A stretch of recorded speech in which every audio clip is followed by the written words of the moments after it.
지역의 이슈를 분석하는 헬로 이슈 토크 시작합니다.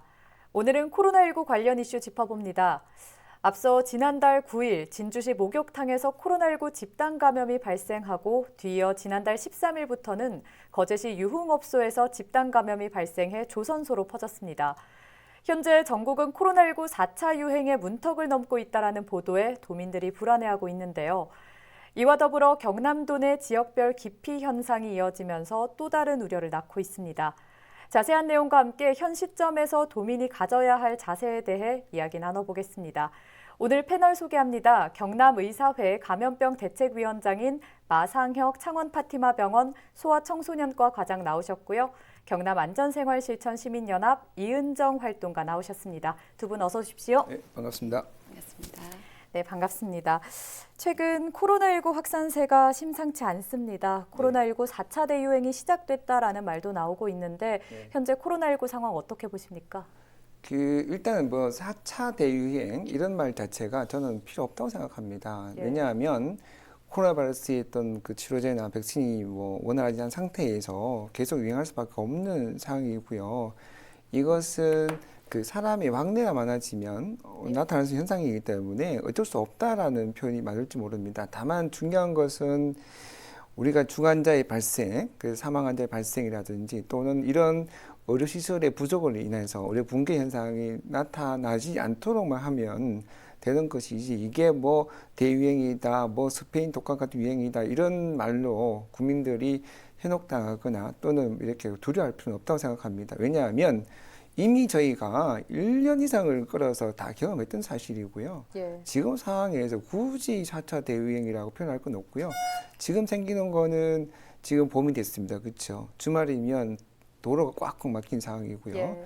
제주도는 방이 없을 정도 사람이 가는 상황이라면 어쩌면은 당연히 올 수 있는 상황이었다. 다만 이것을 우리가 어떻게 슬기롭게 또 극복하느냐의 문제이지, 이거를 또 유행이라고 해서 방역 수칙 올리고 뭘 또 하고 새롭게 하는 거는 저는 좀 너무는 그 생각을 너무 높게 하는 거 아니냐, 단계를 높게 하는 거 아니냐라는 생각을 좀 가지고 있습니다. 네, 과장님께서 잠시 언급을 해주신 것 같은데 사실 이 백신 접종이 시작되지 않았습니까? 그래서 많은 분들이 종식을 기대를 했을 텐데 지금 이렇게 계속해서 증가하는 양상을 보이니까 백신 접종과 코로나19 유행에 대한 연관성 어떻게 보시는지도 궁금해하시는데요. 우리가 백신을 확보만 잘했어도 그러니까 우리가 지금은 아주 자유롭게 됐었겠죠. 대표적 나라가 이스라엘입니다. 이스라엘은 마스크 다 다니고 사람들 행복히 지내는데 우리나라는 적어도 2020년 10월까지 화이자 모더나 백신을 생각하지 않고 국내에서 생산하는 아스트라제네카 백신 플러스 국산 백신만 기대하고 있었기 때문에 일단 백신 수급에서 큰 실수를 한 거죠. 그 이후에 이제 다른 회사와 급하게 계약을 맺었지만 지금 계속 정부가 수급에 대해서는 거짓말하고 있는 상황이고 어제 대통령이 또 뭐라고 했냐면 허가가 안 나온 백신을 우리가 접종하겠다. 그럼 말이 안 맞는 거죠. 왜냐하면 저희가 그 백신 수급의 문제니까 뭐라고 했습니까? 여당 관계자들이 백신을 이제 일찍 돌아가는 거는 우리가 굳이 일찍 맞을 필요 있겠느냐. 안정성 확보가 안 됐는데 또 심지어 마루타 이야기까지도 나왔지 않습니까? 그런데 지금 와서는 허가도 안 된 백신을 우리가 국민에 공급하겠다. 접종하겠다. 그래서 저는 이런 거 보면 느낀 게 뭐냐. 왜 앞뒤 안 맞는 얘기를 하느냐. 이것은 결국은 정부에 대한 불신, 다음에 백신에 대한 불신을 낳게 됨으로써 오히려 국민들을 더 불안하게 하는 거다라는 거 하나 말씀드리고요. 자, 그렇기 때문에 백신 접종률이 2% 조금 넘는 상태인데 이거로 군집 면역이 될 수 없다라는 겁니다. 그래서 조금 전까지만 하더라도 정부 여당이 뭐라고 했냐면 9월까지 접종 완료, 다음에 11월 달에 집단 면역 형성, 그리고 상반기에 1,200만 도즈 접종하겠다고 하는데 그게 불가능해졌다는 겁니다. 그게 정은경 청장께서도 며칠 전에 우리나라에서 이제 집단 면역이 형성되는 거는 잘 모르겠다고 말씀하셨고요. 지금 1,200만 도즈를 접종하는 것도 물리적으로 굉장히 불가능한 시나리오입니다. 네, 백신의 확보가 아쉽고 정부의 대처가 좀 아쉽다라는 네. 말씀을 전해주신 것 같습니다. 이렇게 경남 지역에서 계속 소규모 집단 감염이 일어나면서 도민들의 불안감이 커지고 있는데요.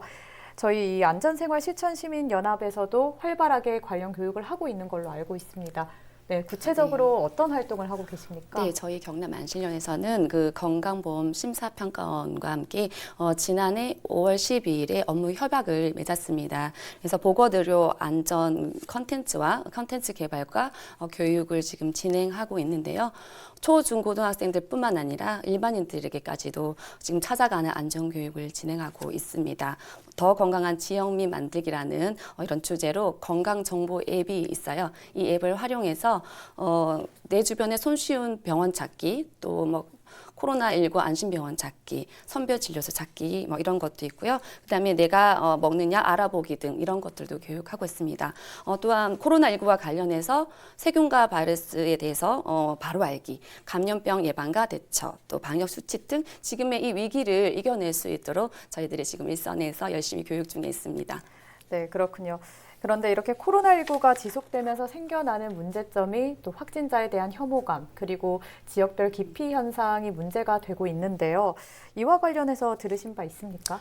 네, 진주시 전체 목욕장 운영자들과 또 이용자들에 대한 방역 수칙을 강력하게 추진하는 등 안간힘을 쓰고 있습니다. 그런데 목욕장은 집합금지 종료되는 26일부터 달목욕 금지라든지 또 1일 2회 이상 동일 목욕장 사용 금지라든지 또 출입구에 CCTV를 설치 의무화하는 행정명령을 내릴 것이라고 하는데요. 인근 고성 지역의 목욕장에서는 진주 지역에서 원정 목욕을 이렇게 가시는 분들이 발생함으로 인해서 그 빨간 글씨로 그 진주 지역 거주자 입장 금지 이런 경고문을 부착했다고 합니다. 그리고 거제에서도 유흥업소 관련해서 집단 감염이 발생하면서 이번에는 진주 지역 또는 타 지역 거주자 입장 금지 이런 문구를 바꿔서 다시 부착했습니다. 혐오 수준까지는 아니지만 이 지역 사회 간에 지금 신경이 굉장히 예민한 상황에 있기 때문에 대규모 감염 지역에서부터 사람들이 서로 상호적으로 이동하는 것은 좀 피해야 되지 않나 생각합니다.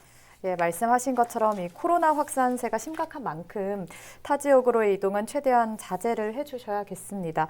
그런데 또 논란이 된 것이요. 이 말씀하신 고성군의 경우는 진주 지역 거주자 입장 금지라는 이 경고문이 고성군 자체에서 만들어진 걸로 알려지면서 논란이 되고 있는데요. 진주시의 경우도 이런 경우가 있었습니다. 이 도청 서부청사의 경우에 진주 보건소 직원의 점심시간을 일반 공무원과 분리해서 이런 행정 조치를 내리면서 일각에서는 좀 지나친 조치가 아니냐라는 말도 나왔었는데요. 과장님이 보시기에 이런 행정 조치 어떻습니까? 그 코로나 관련 방역에서 사실 이제 근거를 가지고 방역을 했어야 되는데 이게 그런 근거가 없이 하다 보니까 이런 문제가 생겼고요. 두 번째는 담당하신 분들이 전문성이 너무 떨어집니다. 그러다 보니까 말도 안 되는 방역이 너무 많습니다. 예를 들면 목욕할 때 방수 마스크를 끼고 하라. 세계가 돼 가도 그런 사례가 없죠. 그리고 방수 마스크가 코로나 막는다는 증거도 없고요. 또 식약처에서 인정한 것도 없고요. 그리고 이제 이 CCTV 문제만 하더라도 CCTV 입구에 달 필요가 없거든요. 왜냐하면 QR코드 딱 코드 찍고 들어가는 도저히 이중을 할 필요는 없는 거고.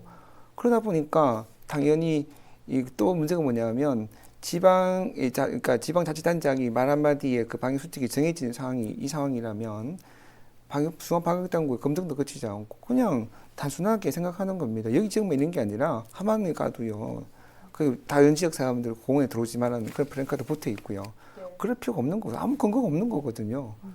그러니까 이런 거를 할 때 이 방역당국과 충분히 상의를 한 후에 그런 가이드라인을 정하고 실천해야 되는데 문제가 되는 거고, 다음 식당 문제만 하더라도 이건 환자가 접촉하는 게 아닌데 굳이 이렇게 할 필요는 없거든요. 이렇게 한 조치를 취한 그 취지를 저는 이해를 못 하겠습니다. 그러다 보니까 이런 공공에서 이렇게 하다 보니까 당연히 민간에서는 당연히 그걸 보고 더 심하게 반응할 수밖에 없다라는 거고, 저는 그래서 말씀드리고 싶은 게 뭐냐면 원칙 없는 방역 이제 그만하자는 겁니다. 근거 없는 방역 그만하자는 겁니다. 예, 그렇군요. 또 이렇게 진주 목욕탕, 또 거제 유흥업소에서 시작된 이 소규모 집단 감염이 고성군과 같은 조치가 얼마나 방역을 할 수 있을 거라 보십니까? 네, 동선이 겹치지 않도록 분리를 했다고는 하지만 방역 조치를 다 마쳤는데도 불구하고 이렇게 분리를 하고 또 코로나 관련자와 만났다고 해서 이렇게 좀 터부시하는 이런 분위기까지 만들어지고 있는데요. 철저한 코로나 방역도 물론 중요하지만 우리 코로나 방역 일선에서 일하고 계시고 또 힘들게 지금 고생하시는 분들에 대해서 우리가 또 배려하고 또 코로나 이 상황을 슬기롭게 또 극복하는 일이 더 중요하다고 생각합니다. 네, 맞습니다. 말씀하신 것처럼 이렇게 아쉬움이 조금 남는 부분이 질타를 받는 행정 조치보다는 조금 더 슬기롭게 해결할 수 있는 방안이 충분히 있지 않았나라는 생각이 드는데 여기에 조언을 조금 더 해주신다면요? 그러니까 이제 이런 방역 정책을 결정할 때 전문가가 개입이 됐으면 좋겠다는 생각이 드는데 지난 그 진주에서 이제 대규모 환자가 발생했을 때 3월 14일 날 경남도에서 도의자 주재로 회의가 열렸습니다. 근데 거기서 참 이해가 안 되는 일들이 많이 벌어졌습니다. 뭐 예를 들면 그 경남 지역에 있는 그 목욕탕 종사자 전수조사를 하자. 예. 그거 있을 수 없는 이야기거든요. 다른 지역에는 환자가 없는데 왜 또 조사를 합니까? 그렇지만은 우리가 뷔페식당에서 환자가 발생했으면 전국에 있는 뷔페식당 종업원들 다 조사를 다 해야 됩니다. 그리고 방수 마스크 아까 말씀드렸는데 그것도 원칙도 없는 거거든요. 예. 그래놓고 그것을 일방적으로 공포를 해버리고 거기다가 검사하지 않으면 행정명 내리겠다는 뭐 이런 강압적인 분위기를 만들 때 과연 이런 것들을 우리 도민들 또는 전문가들이 이해할 수 있겠느냐는 겁니다. 적어도 전문가들이 이해하고 그리고 그런 전문가들이 나서서 그러니까 도민들 설득하는 그런 분위기를 만들어야지 지금은 그냥 공무원 방역, 지자체 방역법이 남아있지 전문가들이 개입하는 건 전혀 없다라는 것이고요. 그래서 지금 이 진주 지역 같은 경우는 그러니까 진단 지연이 돼서 환자가 많이 발생했다는 식으로 해가는데 아니 언제 의료진한테 제대로 협조 한번 요청 안 했으면서 이제 와서 진단 지연이 됐다고.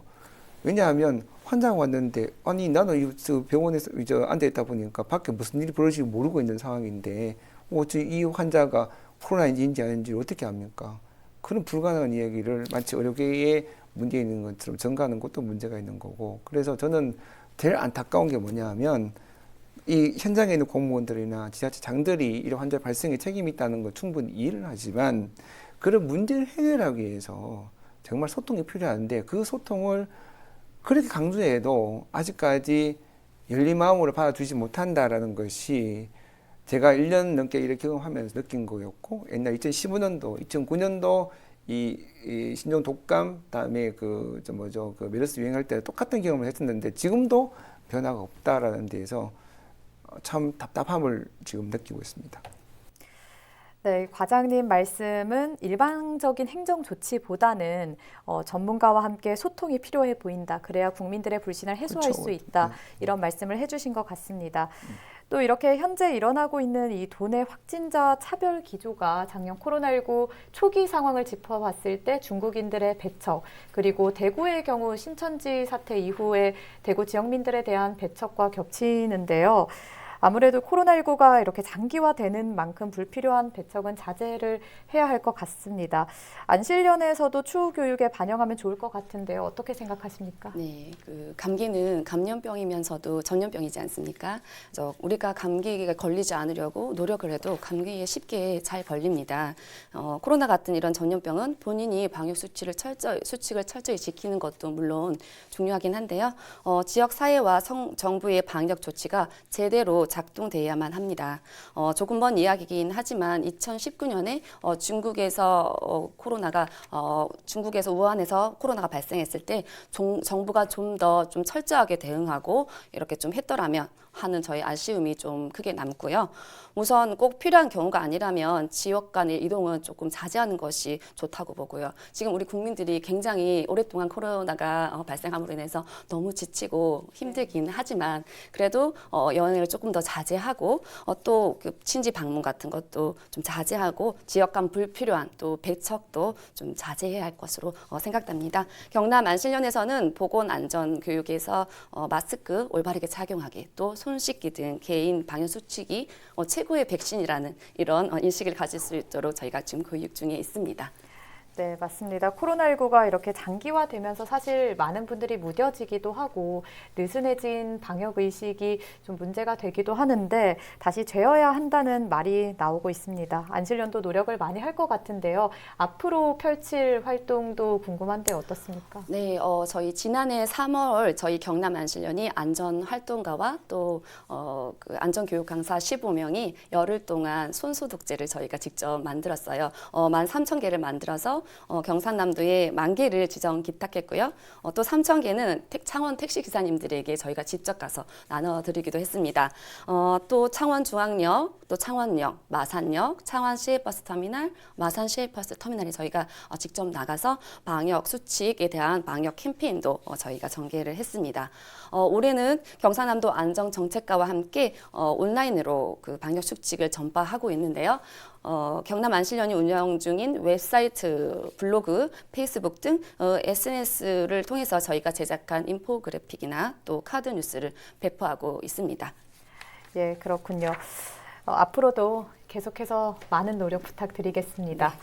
네, 오늘 이렇게 코로나19로 인한 지역별 기피 현상을 계속 다뤄봤는데요. 도민들 간의 오해와 불신이 해소되려면 무엇보다도 집단 면역이 빨리 이루어져야 할 텐데요.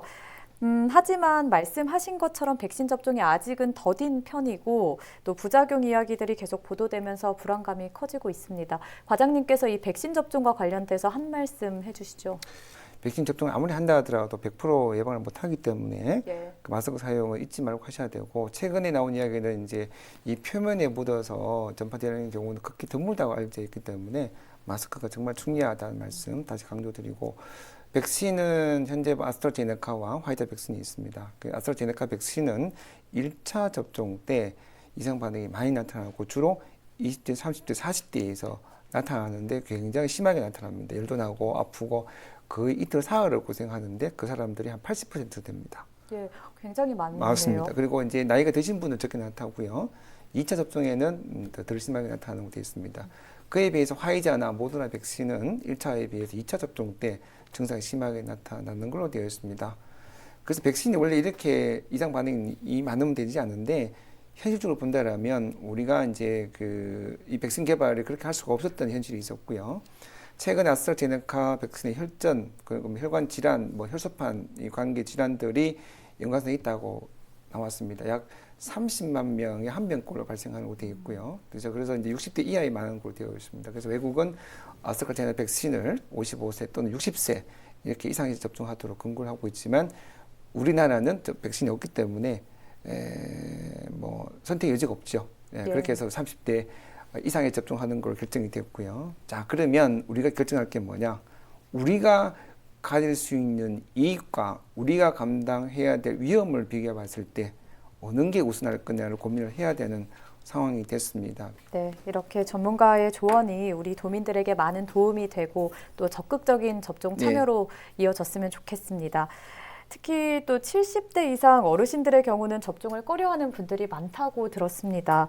안실련의 이 찾아가는 관련 교육에서 감안해서 거짓 정보를 믿지 않게끔 하시는 게 중요할 것 같은데요. 네, 저희 경남 안실련은 농촌 지방에 지금 재난 예방 컨설팅을 진행 중에 있습니다.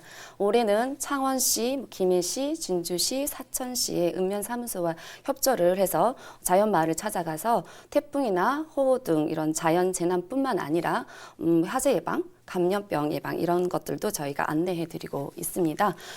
농촌에 가면 어르신들이 거의 대부분이십니다. 백신 접종을 받으면 위험하다.